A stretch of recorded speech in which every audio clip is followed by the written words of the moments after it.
We've got so much work that needs to be done. And we will be the voice for multicultural Australia. We're going to call out the hate speech that's been going on. We're going to make sure that we've got laws that regulate our media, so that if people like Andrew Bolt and Alan Jones and Chris Kenny, and I could go on and on and on, if they want to use hate speech to divide the community, then they're going to be held to account for that hate speech. Tonight in your speech, Richard, you mentioned three conservative commentators, Alan Jones, Chris Kenny and Andrew Bolt. And you mentioned the names in terms of hate crimes, is that right? Or hate speech.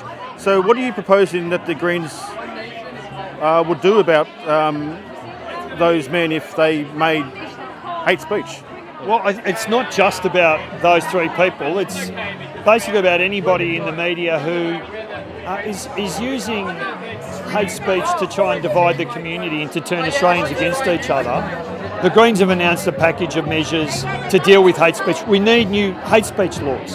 We need to have new laws that make it a crime for people to engage in hate speech in a way that divides the Australian community.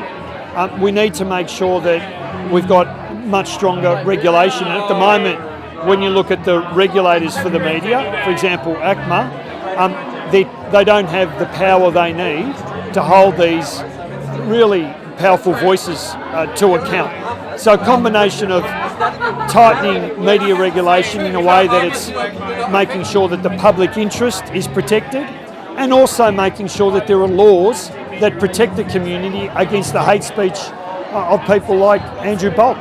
But how would hate speech be defined and who would be defining it? What we're proposing is that we have a parliamentary inquiry to codify what hate speech looks like. At the moment, we've got, for example, laws against racial discrimination.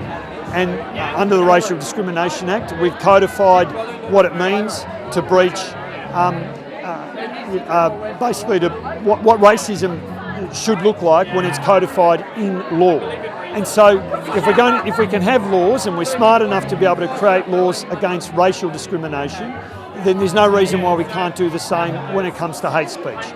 We're not going to prescribe what that looks like now, but we want to have an inquiry, a parliamentary inquiry, that teases out some of the unintended consequences that do come up if you don't do this carefully.